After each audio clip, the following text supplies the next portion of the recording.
someone that I've known for a really long time, Miriam, who's going to talk to you both about her journey through both a design degree and then a business MBA, and the way that that's led her to create her own collection of companies and different things that she's been doing. So thank you very much, and I'll let Miriam introduce herself. Good evening. I've heard that you've had a bit of a intense day, so hopefully this will be something a bit different and different to what you see day to day.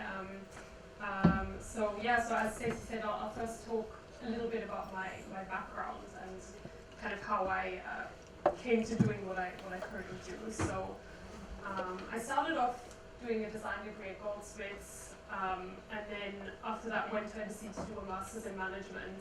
And I've always had these two sides to me where I'm really creative and very visual naturally, but I'm also really interested in business and commerce, and so I felt that I wanted to further my education and do another degree on top of my design degree, and that was great and gave me a really good start. I then went to work at Unilever. I'm not sure if you guys have heard of Unilever, but they're a really good corporate, so they have brands like Magnum, lots of washing powder brands, really mixed shampoos, soaps.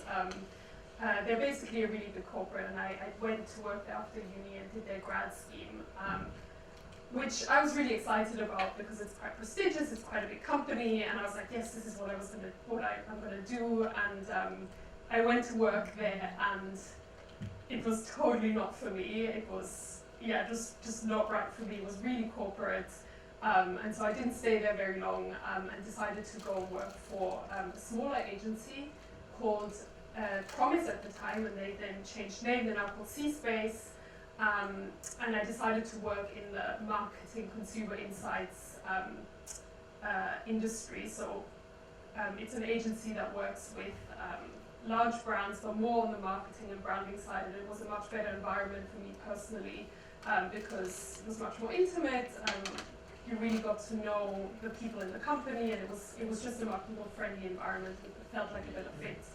And then I went to work at another agency called Clear, which is part of M&C Saatchi, which you might have heard of.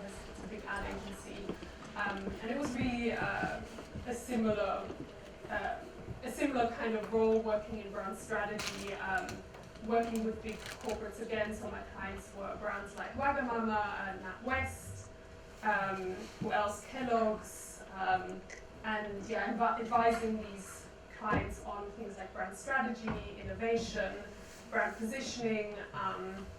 Very inspiring, really stretched me intellectually. I learned a lot.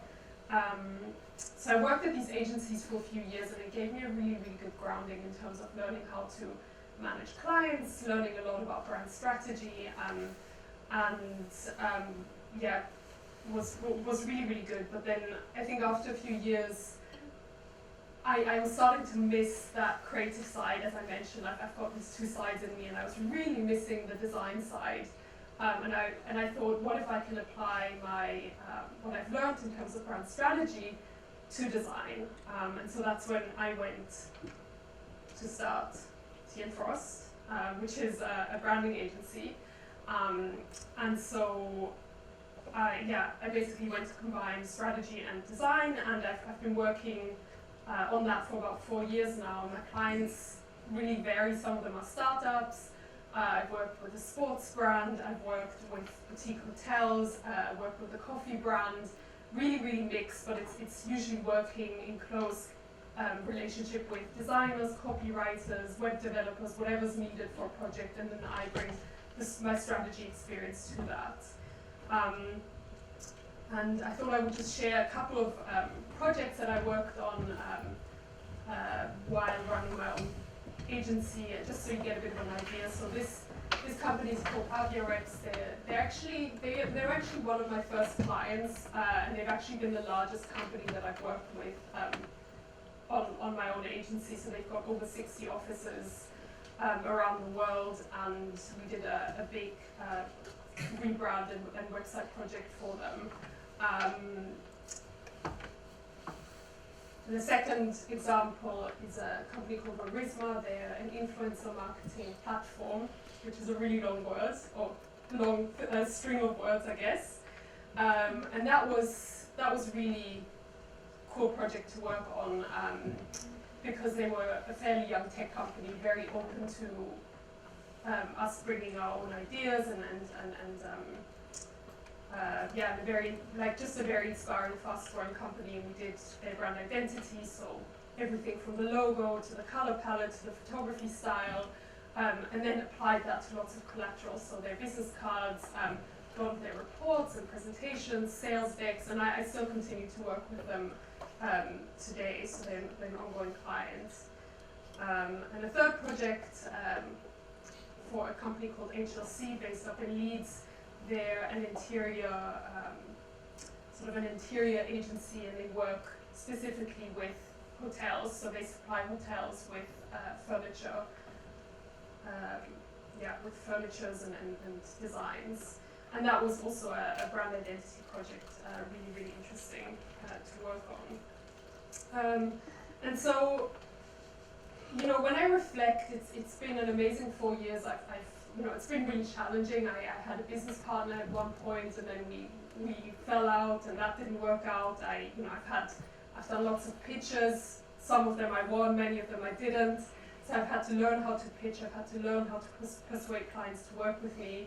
I've had to learn to work with difficult people as well. Difficult clients who, you know, give them a finger and they take an arm, and that's something that you really have to learn how to deal with working in the design industry, I think, because clients always want more, and they'll take advantage until you say no, and you're really you're in the driving seat, and you have to kind of put boundaries around your projects always.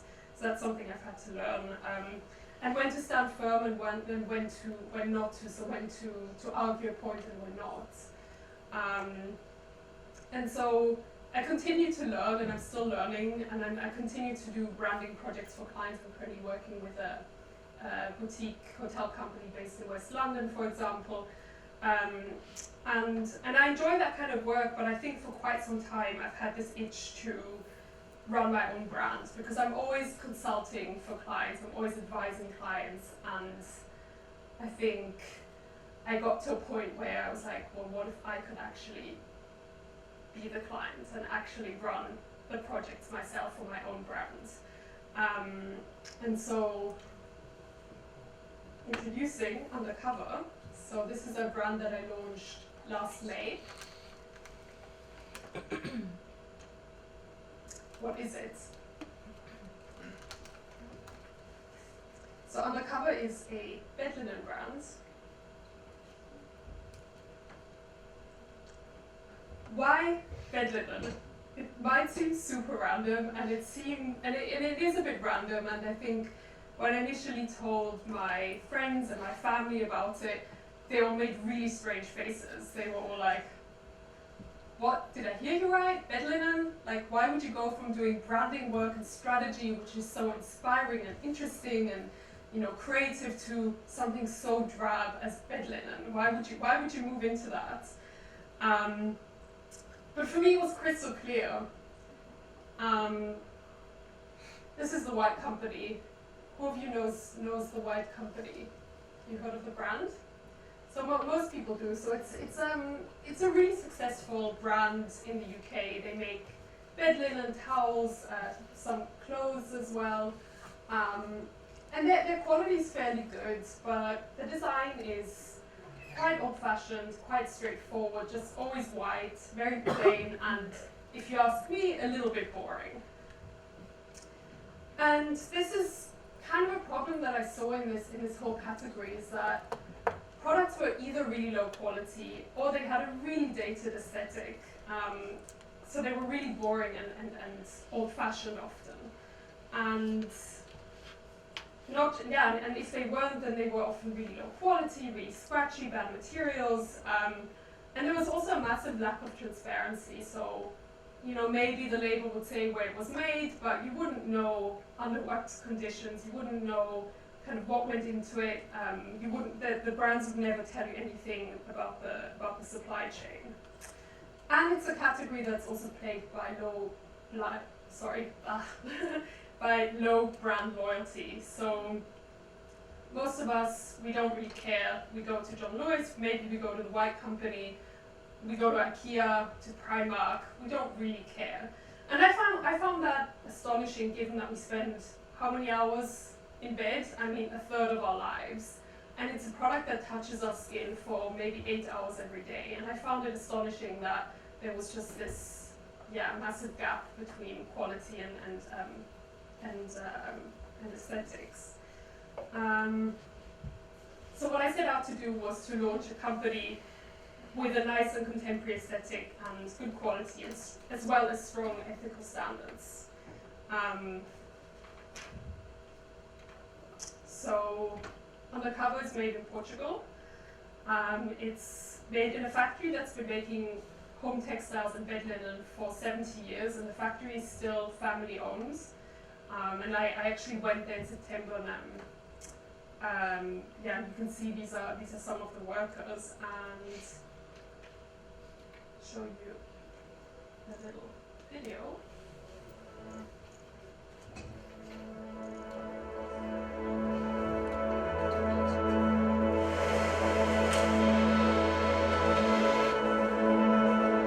Our linen are made by a family-owned business that's been crafting sheets for more than 70 years in the north of Portugal.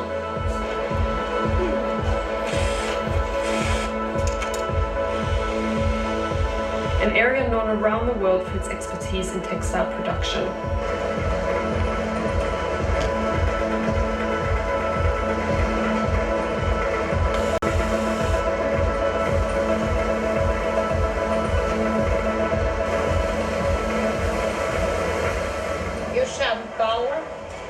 Trabalho no corte, nos aproveitamentos e faz parte, não é bem subcontratação, mas armazém sobre produtos. Eu aqui trabalho há 34 anos e temos regalias, não é? E então temos um bom ambiente de trabalho e gosto do que faço. Conheci aqui o meu marido, casei e hoje já tenho aqui a filha, não é? E é assim. We put a lot of thought into the materials we use and how we use them. We also chose to use tencel in our sheets, which is a material made from responsibly grown botanicals such as eucalyptus. O meu nome é Jorge Leitão e eu sou engenheiro químico. O tencel é uma fibra muito interessante. É uma fibra com uma base vegetal, é efetuada através de árvores que são cultivadas de maneira sustentável, desde a absorção da umidade, que é bastante elevada, até os níveis de conforto que permitam obter, por exemplo, na aplicação em termos de roupa de cama. It also adds just a touch of smoothness to our lightweight, crisp sheets. Undercover is made with love and care for you and the world around us. Sleep easy and dream big.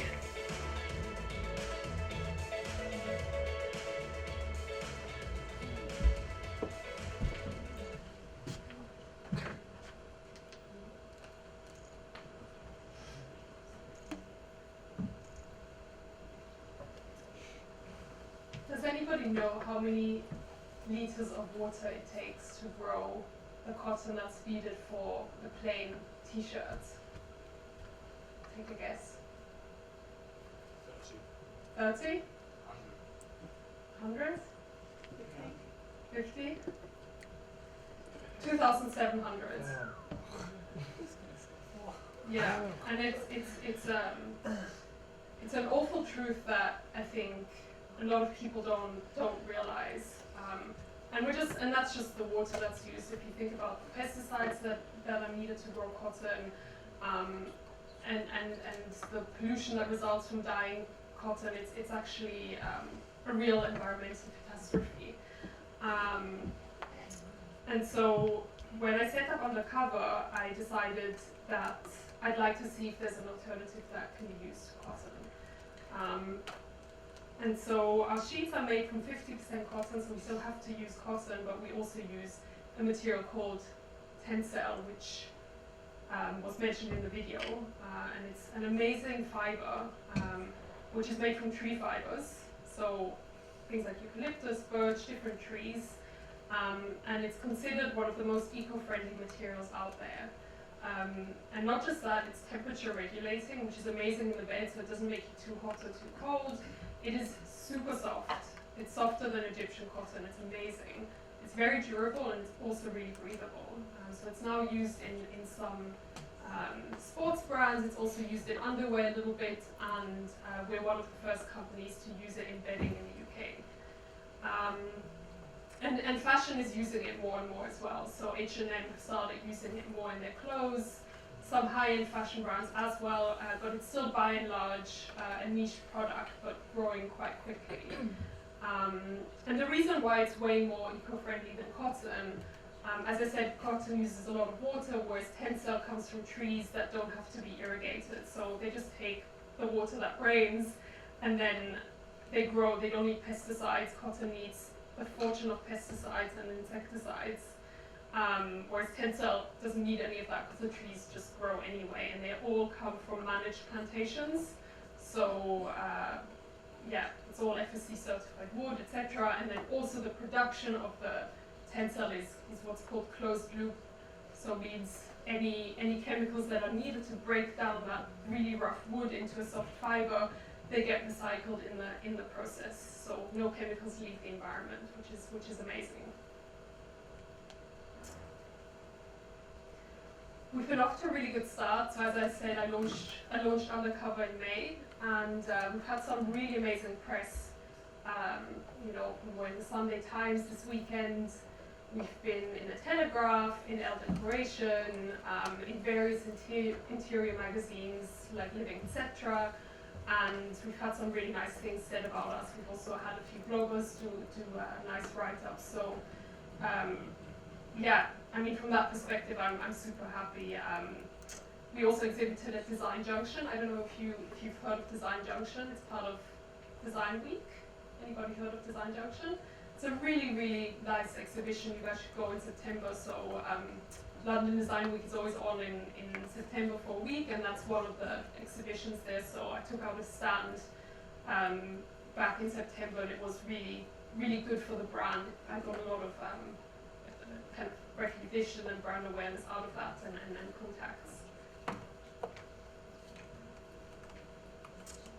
So I said I would talk a little bit about decisions in this lecture, and I think when you launch a business, you always have 1,000 options. You could go this way, you could go that way. I mean, I have decisions that I need to make every single day. What fabric to use, what colors to design, what packaging to use. And you open one door and another door closes. You say yes to one thing always means saying no to another in some way. And how do you make all those decisions? And I've had to make so many decisions since I started. And it's not always easy. I mean, when I visited so right at the beginning, I went and did a trip to Portugal, and I visited, I think about 10 different factories that produce bed linen. And they all wanted me to use really plain, low quality cotton, each and every one of them. And I would come in and say, I want a really nice product, really good quality. What have you got? Oh, we've got this cotton. I said, do you have bamboo? Do you have tencel, something else? No, we have this cotton, but people love it. Do you have any better quality cotton, organic cotton? We don't really. We would recommend you go with the low quality cotton. And they would always try and steer me towards that. And I was very close to ordering that because I could have kept my price low, maybe it would have been easier to sell. But at the end I decided that wasn't the door I was going to walk through. That wasn't the decision that I wanted to make. And I think one of the things that I've learned is, as a brand, the values that you have can really help you filter and navigate those decisions. So if you're clear about what you stand for as a brand, all those decisions that you have to make, you can look at them through this set of values that act as a filter. Does that make sense?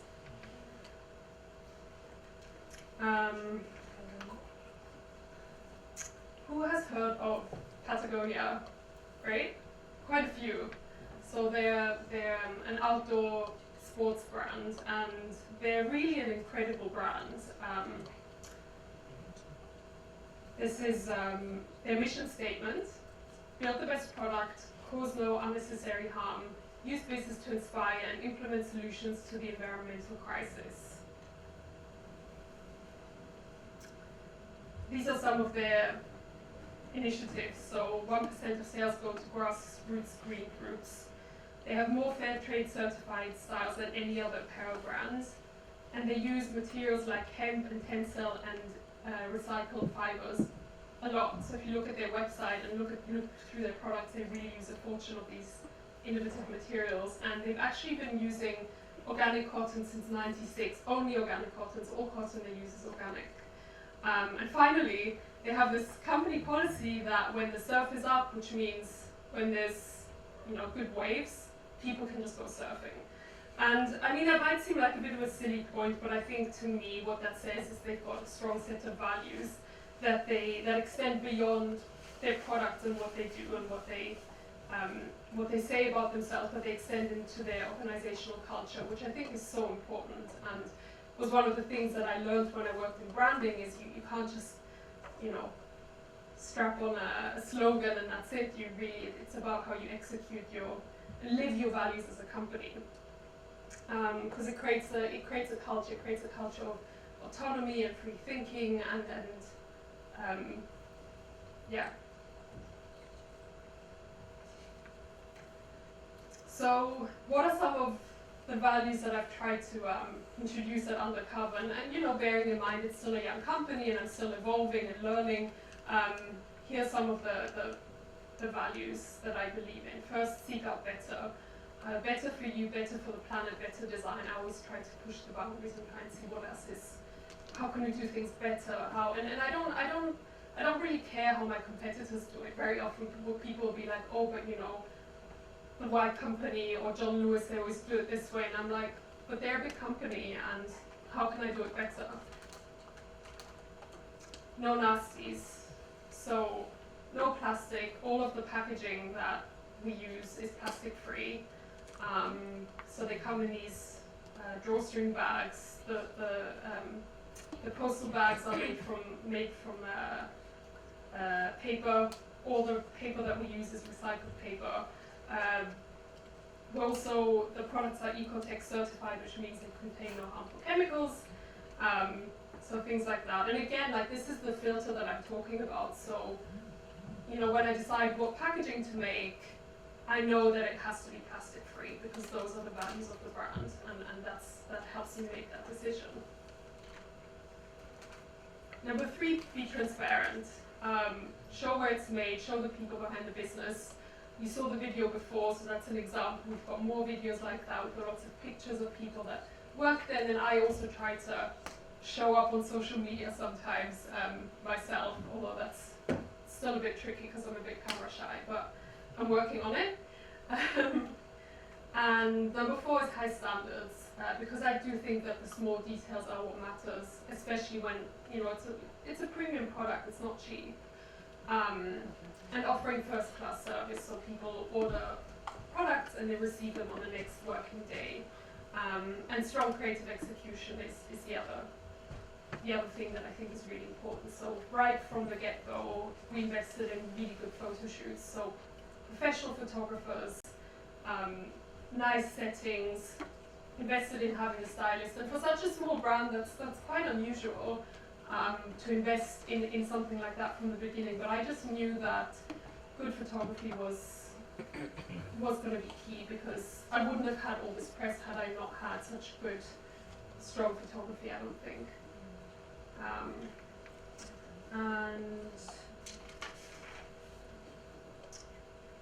yeah, I think that's it actually. I finished a bit early.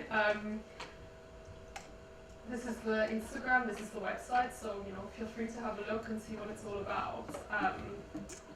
But I'm open to questions and happy to answer anything. How do you go about pitching effectively to people you're trying to persuade to? Yeah, I mean that's it's hard and it takes practice. I think what I've always found is that I find it easier to pitch in things that I believe in and things that I have a passion for, and if I don't, then I try to find something that I might be passionate about in what I'm pitching, because I find when I have to talk about things that I don't really relate to naturally, it's much harder for me to deliver a convincing pitch, because I think at the end of the day people can feel when you're passionate about it. Yeah, and I think at the end of the day it's, you know, good pitches are about reaching people emotionally and not just reading off facts, but sort of being able to really speak to people's emotions. So, I don't know.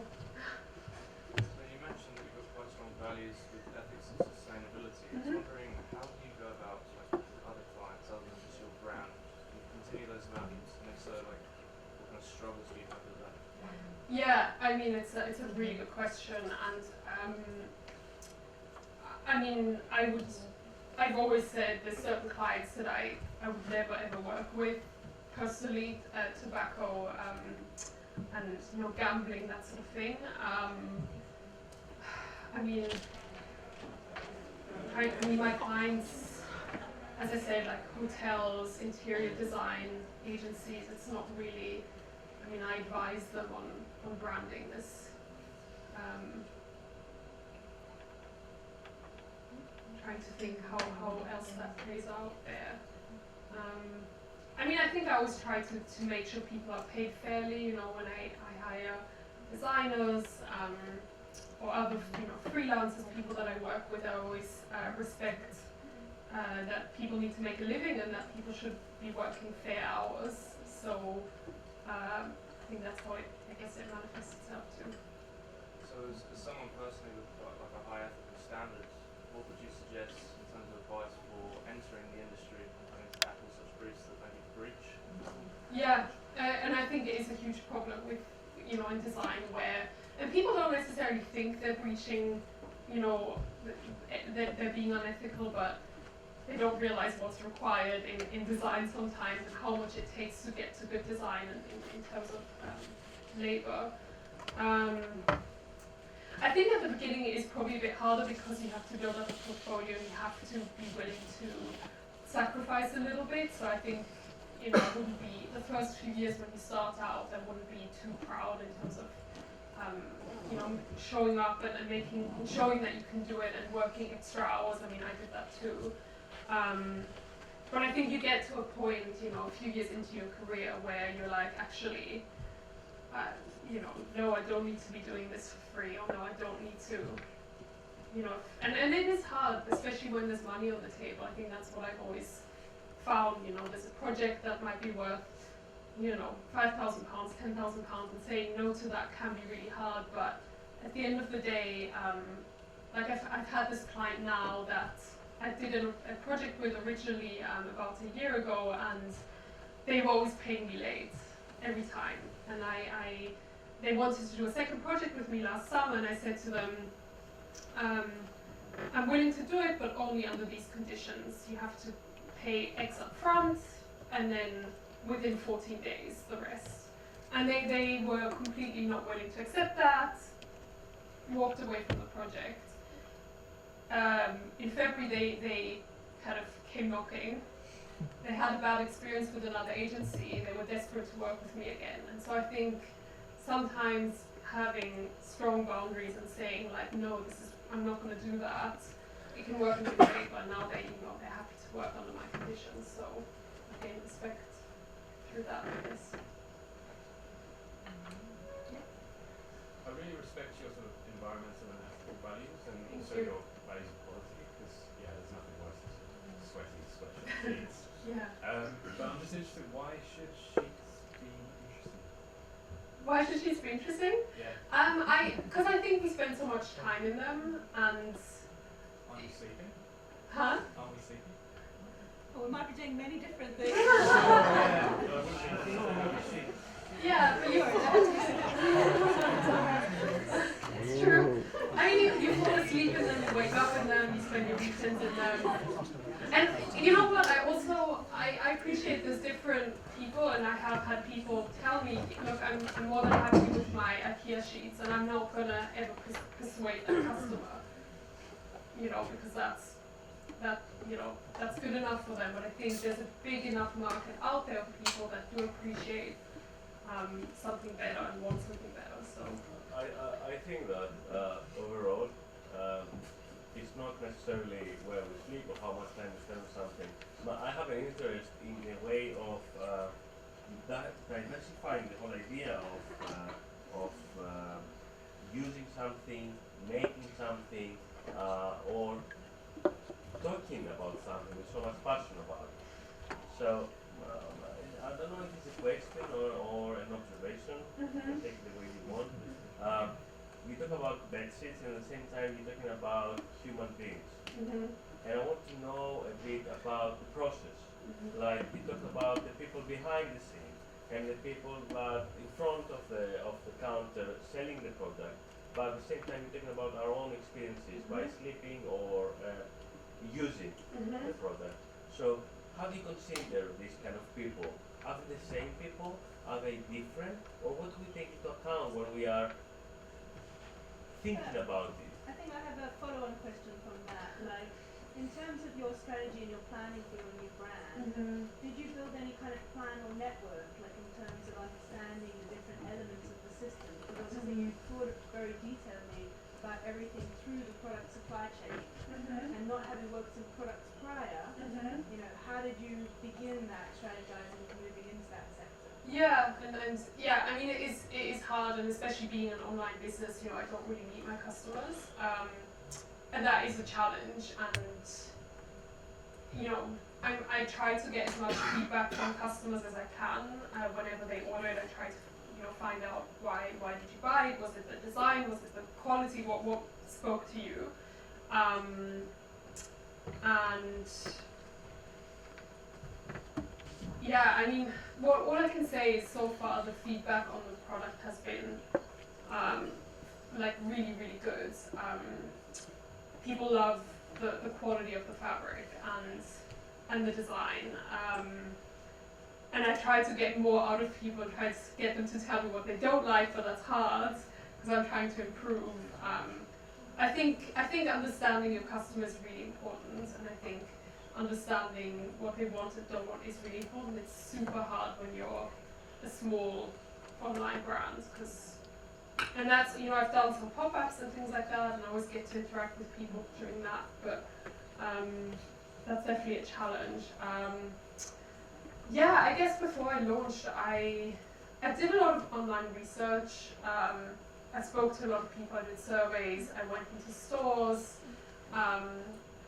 but I think sometimes you also just have to have conviction about something yourself and then just jump into it, because you can do 2 years of market research and then launch a product and it flops.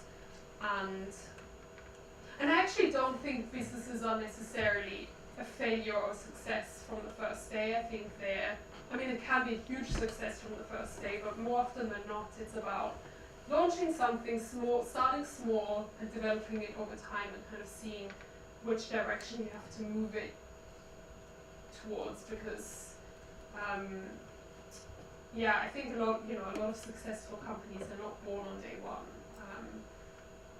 I have another question. Yeah. What's the greatest challenge that you could face by launching a product? Not necessarily your product in particular, but like you have to deal with people from various cultural backgrounds. How do you address this through the process of advertising, branding, trying to sell to these people? What kind of language you develop to talk to different people?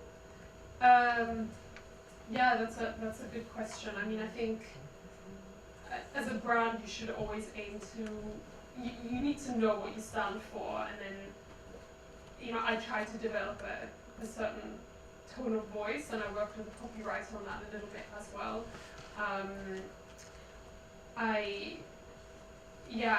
It is hard. Portugal is in Europe, and in some ways it's not far away. It's only a 2-hour flight, but in other ways it is a different culture, and I have struggled. I'm used to, and especially working in branding, you're used to projects taking like a month, getting results quickly. Manufacturing something like textiles, it takes 4 months, and that coupled with a different culture in Southern Europe, it has been challenging, and I have had to restrain myself to say, okay, this, because they take a month off in the summer, and it's just a very different way of working, but we just have to accept that, I think. So what was The question? I kind of have two questions. Yeah. How long do you think it will be before brands catch on to the production of Tencel? And then what kind of impact do you think that will have on the brand that you Yeah, I mean, that's something I ask myself actually, and sometimes I'm a bit nervous when I see, like I saw, have you heard of Simba? They're a mattress company, so they sell mattresses in boxes, and they launched a bed linen range made out of Tencel around Christmas, and these things make me a bit nervous, so I'm like, I'm not the only one, but then I try to take a step back and think, actually, the more people know what Tencel is, and the more people know the benefits of it and how amazing it is to sleep in, the better for me, because then more people will want to buy it. Whereas at the moment, the challenge is that most people haven't heard of it, and not just that, it's a big question mark. You know, they're kind of like, oh, is it really good quality and stuff. So, yeah. What lessons have you learned from a bad pitch? From a bad pitch? I'm trying to remember one.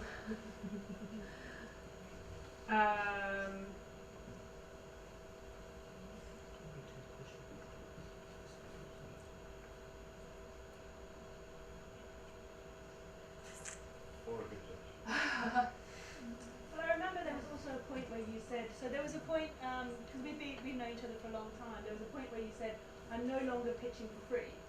And Yeah, I think that was quite a turning point into your cross, yeah, where you made that decision. So maybe it's about how you transitioned from what you were doing before that, and how companies took advantage of that, and what you ended up doing afterwards when the companies are actually paying for the pitch. yeah. I mean, they don't pay for me to do the pitch or the quote, but they pay.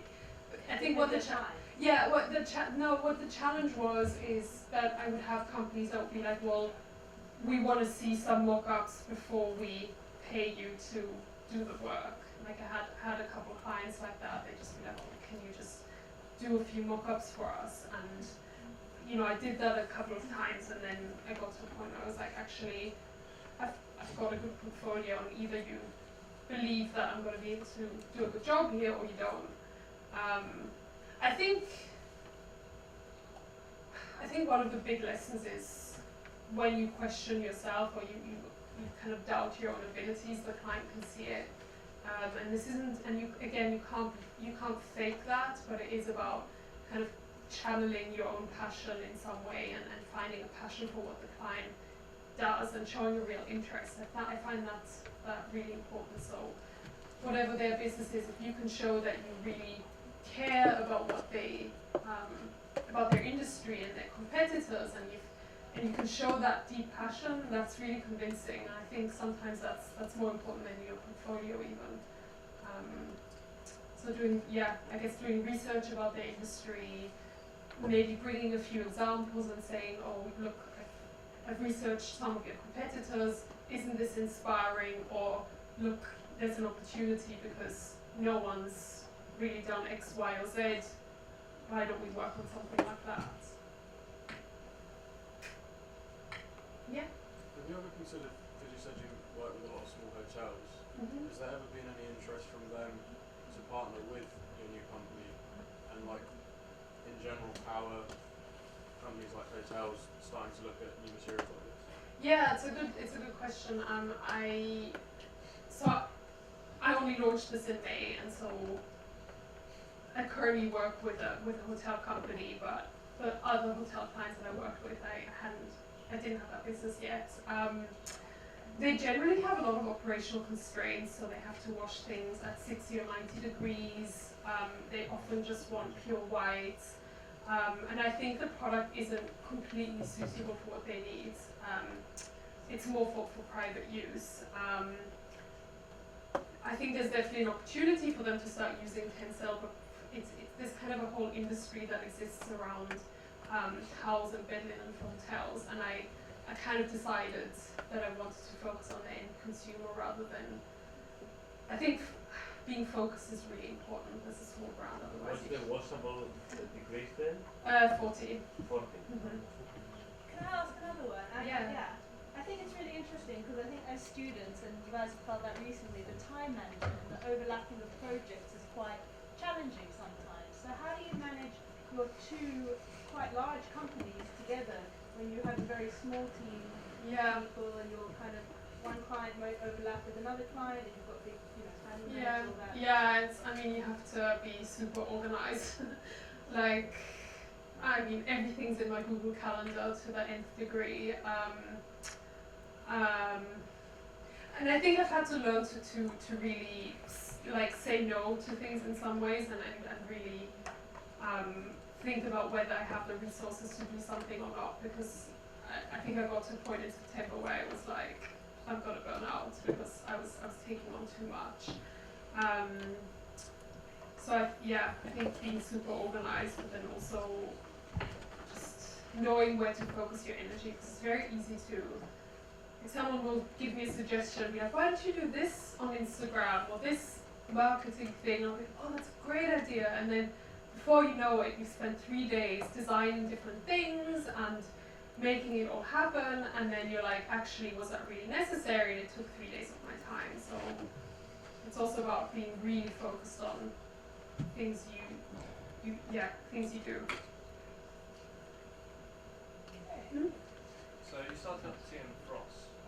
You obviously left other companies to start that up. I was wondering what kind of inspired you to leave those companies to start your own company, and how has that enabled you to develop further as a designer within the industry?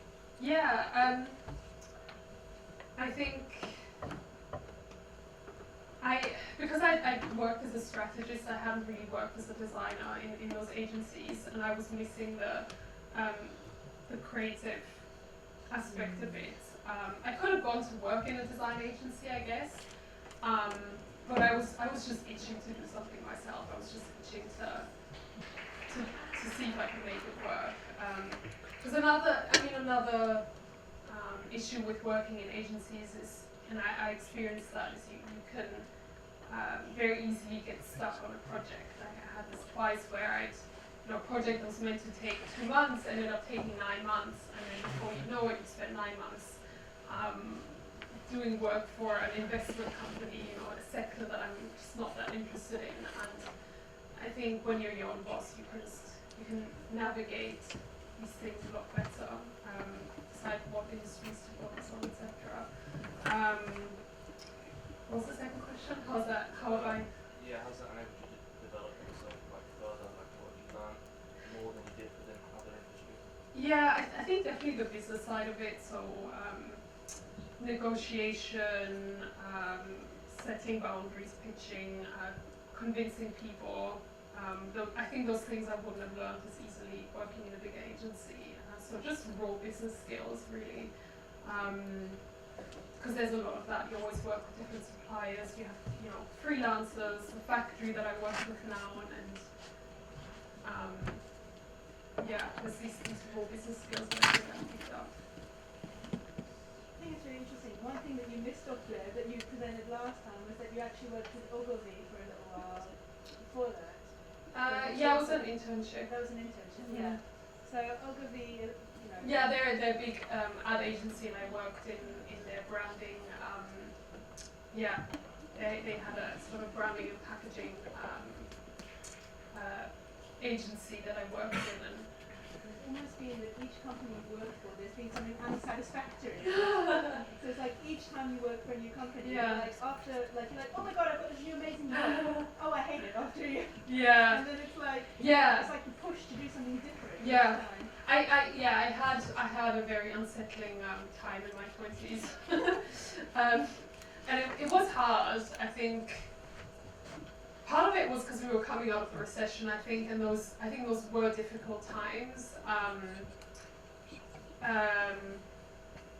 But I think there was definitely an element of me where I would try something and then I'd be like not quite happy about it and want to try something more. I would say with what I've done with Undercover, I feel much more settled than anything else I've done before, and I think that to me is a sign that I'm on the right path now. hopefully.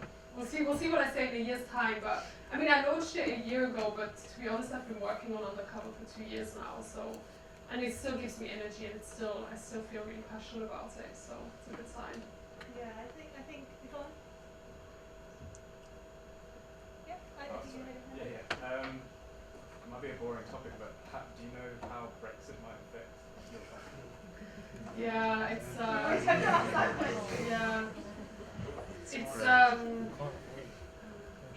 going to be tricky if there's import duties from Portugal. That's not going to be great. And I'm also looking to export products to other countries in Europe, and if they get stopped by the border every time, it's going to be quite frustrating. So yeah, but how exactly it's going to affect me, I don't know. Okay, I think we'll start to round up there. I think what I always find exciting, you guys, I know, everyone's dying to go for a drink and do other things, or go to bed maybe, in some really good sheets, right? So I think it's always really inspiring to hear Miriam talk, because I think that you've been through such a group of roads that it really shows how if you keep pushing this industry, if you keep pushing yourself in this industry, you'll move on to different levels. And if anyone wants to, I think we're going to go across for a drink or something. And if anyone wants to come and continue conversations with Miriam and maybe get some advice if you're thinking of potentially one day moving in this direction. And launching a business yourself as well. Yeah, I was going to ask, that's really hard. I'm not sure this would Yeah. Should we continue that after the lecture? Maybe you want to have a chat with Miriam? Let's say